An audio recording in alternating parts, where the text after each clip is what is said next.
ଯେତେବେଳେ ବର୍ଷା ହୁଏ ନା ଠିକ୍ ସେତେବେଳେ ଛୋଟ ଛୋଟ ପକ୍ଷୀ କୁଆ ଚଢ଼େଇ ଏହି ଶ୍ରେଣୀର ପକ୍ଷୀମାନେ ଲୁଚିବା ପାଇଁ ଆଶ୍ରା କରନ୍ତି। ଠିକ୍ ସେତିକି ବେଳେ ଇଗଲ ଶାଗୁଣା ସେ କ'ଣ କରେ ନା ବାଦଲକୁ ଚିରି ଚିରି ଉପରକୁ ଉଡ଼ି ଚାଲେ ଏବଂ ଉପରେ ଥାଇ ବାଦଲକୁ ଚ୍ୟାଲେଞ୍ଜ କରି କହେ, ବରସରେ ବେଟା କେତେ ବର୍ଷୁଛୁ ବରସ, ଗୋଟେ ଘଣ୍ଟା ବର୍ଷିବୁ ତ, ଅଧଘଣ୍ଟା ବର୍ଷିବୁ ତ। ପୁଣି ଉପରୁ ଥାଇ ତଳକୁ ଆସେ ଏବଂ ବାଦଲକୁ ଚ୍ୟାଲେଞ୍ଜ କରି କରି କହେ। ତେଣୁ ଶାଗୁଣାର ବି ପରିସ୍ଥିତି ଅଛି, ମଣିଷମାନଙ୍କର ବି ପରିସ୍ଥିତି ଅଛି।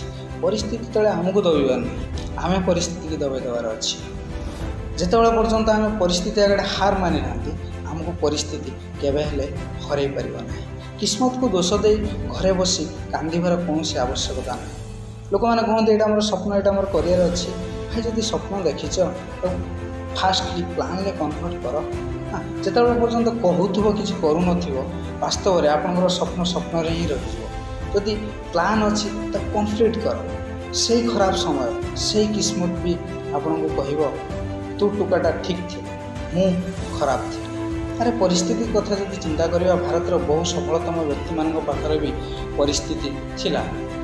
ଅବଦୁଲ କାଲାମଙ୍କ ପାଖରେ ବି ପରିସ୍ଥିତି ଥିଲା, ନରେନ୍ଦ୍ର ମୋଦିଙ୍କର ବି ପରିସ୍ଥିତି ଥିଲା, ପ୍ରଣବ ମୁଖାର୍ଜୀଙ୍କର ବି ପରିସ୍ଥିତି ଥିଲା। ଭାରତର ବହୁ ସଫଳତମ ବ୍ୟକ୍ତିଙ୍କ ପାଖରେ ପରିସ୍ଥିତି ଥିଲା। ସେ ପରିସ୍ଥିତି କେବେ ହାର ମାନି ନଥିଲେ, ପରିସ୍ଥିତିକି ଦବେଇ ଦେଇଥିଲେ। ତେଣୁ ଲୋକମାନେ କୁହନ୍ତି ମୋତେ ଦୁନିଆ ସାଥ ଦେଉନି, ମୋତେ ଲୋକମାନେ ସାଥ ଦେଉନାହାନ୍ତି। ବାସ୍ତବରେ ସତ କଥା ହେଲା ଦୁନିଆରେ କେହି କାହାରିକି ସାଥ ଦିଅନ୍ତିନି। ନିଜକୁ ସମଝଦାରୀର ସହିତ ସବୁକିଛି ହ୍ୟାଣ୍ଡେଲ୍ କରିବାକୁ ପଡ଼େ। ତେଣୁ କଥାରେ ଅଛି today is the result of past action. ଆଜି ଆମେ ଆଜି ଆମେ ଯେଉଁ ଜାଗାରେ ଅଛନ୍ତି, ଯେମିତି ଅଛନ୍ତି, ଯାହା ବି ଅଛନ୍ତି, ଆମେ ବିଗତ ଦିନର କରିଥିବା କର୍ମର ଫଳ ଆଜି ଆମେ ଭୋଗୁଛେ। ଯଦି ଆଜି ଆମେ ଭଲ କର୍ମ କରିବା, ଲୋକଙ୍କୁ ହେଲ୍ପ କରିବା, ନିଜ ଲକ୍ଷ୍ୟସ୍ଥଳ ପ୍ରତି କାମ କରିବା, ତେଣୁ କାଲି ଆମେ ନିଶ୍ଚିତ ଖୁସିରେ ରହିବା, ନିଶ୍ଚିତ ସୁଖରେ ରହିବା। ଯଦି ଗତକାଲି ଆମେ ବଦମାସ କରିଥିବା, ଆଜି କୌଣସି ରାଜା ରାଜୁଡ଼ା କି ବଡ଼ ବଡ଼ ପଦବୀ ଗାଦିରେ ଆମେ ବସିପାରିବା ନାହିଁ ନା। ଯଦି ଗୋଟେ ଷ୍ଟୁଡେଣ୍ଟ କ୍ଷେତ୍ରରେ ଆମେ ଆଲୋଚନା କରିବା, ଗୋଟେ ଷ୍ଟୁଡେଣ୍ଟ ଯଦି 24 ଘଣ୍ଟା ୟୁଟ୍ୟୁବ୍, ଫେସବୁକ୍, ହ୍ୱାଟ୍ସଅପ୍ ଏଇସବୁ ସୋସିଆଲ ମିଡ଼ିଆରେ ସେ କ'ଣ କରେ, ଭିଡ଼ିଓ ଦେଖେ, ଗେମ୍ ଖେଳେ, ସେ କୌଣସି ରେଜଲ୍ଟ ଏକ୍ଜାମ୍ରେ ଭଲ ରେଜଲ୍ଟ କରିପାରିବ ନାହିଁ ନା।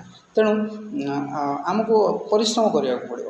ତେଣୁ ମନେ ରଖନ୍ତୁ, ଆପଣ ଯେତେବେଳେ ଶୋଇଥିବେ କେହି ନା କେହି ପାଠ ପଢ଼ୁଥିବ, ଆପଣ ଯେତେବେଳେ ମସ୍ତି କରୁଥିବ କେହି ନା କେହି ସେ ତା ଡ୍ରିମ୍କୁ ପ୍ଲାନ୍ରେ କନଭର୍ଟ କରୁଥିବ। ତେଣୁ ଏ ଦୁନିଆ ତେଜିରେ ଭାଗୁଛି, ଦୁନିଆ ଜୋରରେ ଦୌଡ଼ୁଛି। ଆମକୁ ଦୌଡ଼ିବାର ଅଛି, ଖାଲି ଦୌଡ଼ିବାର ନାହିଁ, ଖୁବ୍ ଜୋରରେ ଦୌଡ଼ିବାର ଅଛି, ଜି ଜାନ୍ ଲଗେଇକି ଦୌଡ଼ିବାର ଅଛି। ତେଣୁ ଯେତେବେଳେ ଆମେ କାହା ବରାବର କି ତକଡ଼ରେ ଚାଲି ଆସିବା ନା, ସେତେବେଳେ ଆମେ ଆମର ଅକାତକୁ ଜାଣିପାରିବା, ଆମେ କେଉଁ ଲେବୁଲରେ ଅଛନ୍ତି, ଆମ ଲାଇଫ୍କି ଆମେ କେତେ ଭ୍ୟାଲୁ ଏଡ଼୍ କରିଛନ୍ତି, ଆମ ଜୀବନକୁ ଆମେ କେତେ ମୂଲ୍ୟ ଦେଇଛନ୍ତି। ତେଣୁ ପରିସ୍ଥିତିକି ଦୋଷ ଦେବା କୌଣସି ଆବଶ୍ୟକତା ନାହିଁ।